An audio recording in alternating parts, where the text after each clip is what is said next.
vérité est celui qui transporte la lumière du jour sur elle. Alors, ce genre de deux personnes-là, il y aura certainement une opposition. Ils ne peuvent pas donc cohabiter. La Bible dit que l'esprit ne cohabite pas avec la chair. L'esprit ne peut cohabiter avec la chair. Celui qui vit spirituellement est toujours opposé aux œuvres de la chair. Les œuvres de la chair sont toujours, et les jeunes de l'esprit ont toujours l'opposition. Donc quand tu vis avec le Saint-Esprit, tu es obligé de vivre dans la vérité. Celui qui vit dans la chair, il est toujours dans le mensonge. Parce que la chair combat toujours l'esprit. La chair a toujours tendance à combattre l'esprit. L'esprit est bien disposé, la chair est faible. Donc la chair combat toujours ce qui est bien disposé, ce qui a la force. Le faible combat toujours le fort. Le faible combattra toujours le fort. Le fort est toujours bien disposé. Le fort est serein. Le fort est imperturbable. Celui qui est perturbé est celui qui est toujours faible. Et celui qui est faible, c'est celui qui vit dans le mensonge. Celui qui est fort, c'est celui qui vit dans la vérité. Et sache que toujours le faible combattra le fort. Mais qui l'emportera, c'est toujours le fort. Toujours le fort. Toujours le fort qui l'emportera dans le nom de Jésus. Amen. C'est pourquoi toi qui es dans la vérité, continue de vivre dans la vérité. Continue de marcher avec un cœur sincère. Continue de pratiquer les bonnes œuvres. Quelle que soit l'influence des gens, quel que soit le témoignage des gens, continue de faire la bonne part. Parce que tu es soutenu par le fort qui est Jésus-Christ. Et le menteur est toujours faible parce qu'il est soutenu par le père du mensonge qui est Satan. Satan est toujours faible et il sera toujours vaincu par Jésus-Christ, le fort des forts, au nom de Jésus-Christ. Bien-aimé, c'est pour dire que cette dame a été habitée par des valeurs distinctives. Ces valeurs distinctives doivent caractériser le chrétien que nous sommes. Nous devons avoir ces valeurs-là. Nous devons avoir ces vertus. Ces vertus de bon sens, de bonne moralité, ces vertus d'humilité, de sincérité, de vérité. Et en dernier lieu, elle a manifesté ce qu'on appelle l'amour. Elle a manifesté de l'amour. L'amour supporte tout. La Bible dit en 1 Corinthiens 13, à partir du verset 4 à 7, qui dit l'amour supporte tout. Voyez, le roi, dans sa sagesse et l'intelligence divine qu'il transporte et qu'il a fait fi dans ses jugements, nous a soumis à l'autel de l'épreuve. L'autel de l'épreuve que nous avons tout de suite expliqué. Donc le roi dit, bon, comme vous, chacun dit que c'est mon enfant, mordicus, c'est ses propos, voilà ce qu'on va faire. Envoyez-moi une épée. D'ailleurs, tranchez vos enfants en deux et on va les partager. Elle, la Bible dit que elle a senti ses entrailles s'émouvoir. Elle a senti dans son ventre, un peu comme si ses intestins étaient en train de se mélanger là-bas. La douleur de l'enfantement.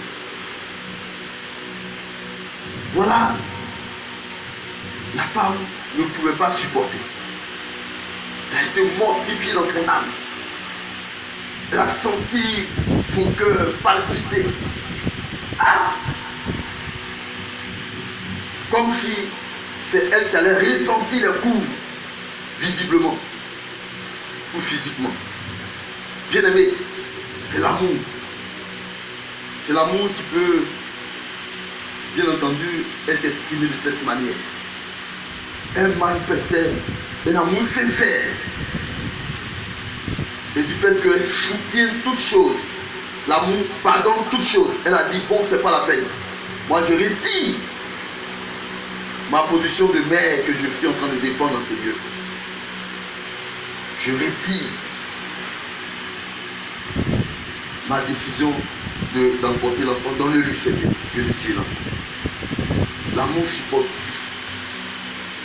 L'amour supporte tout. Elle dit, remettez l'enfant que de tuer l'enfant. Elle laisse sa part. Bien aimé, c'est par amour que le Christ est venu mourir pour nous à la croix. C'est par amour plus que le Seigneur est venu mourir pour nous à la croix. Le châtiment qui nous était réservé est tombé sur lui, dit la Bible. Cette dame reconnaît que c'est son enfant. Elle est en train de défendre, bien entendu, ce qui lui revient de droit. Mais, comme celle-là, elle insiste, et le roi les éprouve en voulant tout simplement couper l'enfant en deux par une épée. Elle dit non, c'est pas la peine. Je ne défends plus ma cause. Remettez-lui l'enfant. Parce qu'elle a été animée d'un amour rempli de compassion. Et comme je vous l'ai dit tout à l'heure, si on peut lire rapidement 1 Corinthiens 13, versets 4 à 7. La charité est patiente. Amen. Elle est pleine de bonté. Amen. La charité n'est point envieuse. Amen. La charité ne se vante point. Amen. Elle ne sent point d'orgueil. Amen. Elle ne fait rien de malhonnête. Amen. Elle ne cherche point son intérêt. Amen. Elle ne subit point. Amen. Elle ne soupçonne point le mal. Amen. Elle ne se réjouit point de l'injustice. De l'injustice. Elle se réjouit de la vérité. Mais c'est Jésus la vérité. Elle s'excuse tout. Elle excuse tout. Amen. Elle croit tout. Amen. Elle espère tout. Amen. Elle supporte tout. Amen. Amen, amen. On acclame le Seigneur pour cette belle parole sur le développement, bien entendu, de la charité, de l'amour. La charité, c'est l'amour. La charité, c'est l'amour. L'amour, c'est ce qu'on voue à autrui. On aime.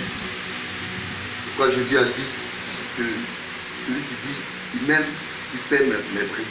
Celui qui doit m'aimer, qu'il fasse ma volonté. Parce que quand on aime, bien entendu, ça ne s'exprime pas sur les lèvres, mais ça s'accorde avec la volonté du cœur. Et elle, cette dame, elle n'a pas dit que elle aime son enfant, mais ça a été soutenu par la volonté de son cœur à donner à l'autre que de tuer l'enfant. Donc, elle a supporté tout. Parce que l'amour supporte tout. L'amour supporte tout. Hein? L'amour ne se réjouit point de l'injustice, mais elle se réjouit de la vérité. Bien aimé, c'est parce que cette femme était de bonne foi.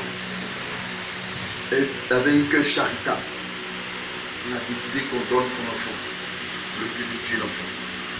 Alors quand le roi Salomon a entendu toutes ces choses, il a vu toutes ces choses, lui qui est épris de la sagesse divine, lui qui habitait de la sagesse et l'intelligence divine, a reconnu parfaitement tout de suite que cette mère était réellement la mère porteuse, était réellement celle qui défendait la noble cause. C'était elle la réelle mère. Il fallait tout de suite délibérer en sa faveur pour lui remettre l'enfant. Parce que l'enfant vient d'elle en réalité. Elle a manifesté l'amour. Son amour allait jusqu'au point d'aimer qu'on remette l'enfant à même son ennemi. Bien aimé, c'est ce que nous devons être. Nous devons supporter même nos ennemis quand on aime. Quand étant aimé Dieu, tu dois supporter même ton ennemi. Quel que soit ce qu'il peut paraître pour toi, il faut supporter cet ennemi. Il faut supporter ses faits. Il faut supporter sa trahison. Il faut supporter tout ce qu'il fera qui peut te blesser dans le cœur. Il faut supporter son attitude. Il faut supporter son caractère. Quand on aime, on est au-dessus de la mêlée. Quand on aime Dieu, on surpasse les autres. On est grand.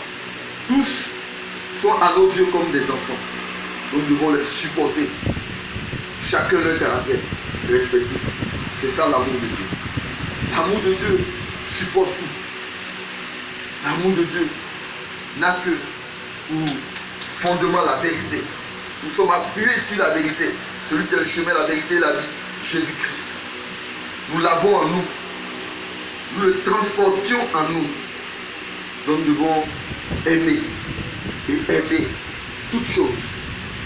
Même nos ennemis. Ce que nous ferons. Il faudrait que nous soyons prêts à supporter toutes ces choses. Nous devons supporter l'humiliation. Nous devons supporter le confinement. Nous devons supporter les mesures restrictives, qu'on appelle les mesures barrières. Nous devons les supporter afin tout simplement de sortir victorieux et glorieux dans cette affaire dans le nom de Jésus-Christ. Et cette dame est sortie victorieuse dans ce jugement. Le jugement a été tranché en sa faveur. Elle a gagné. Elle a gagné. Et ces 4 valeurs sur lesquelles cette femme s'est appuyée sont des valeurs qui doivent nous habiter. Le bon sens, la bonne moralité, l'humilité, la sincérité, la vérité,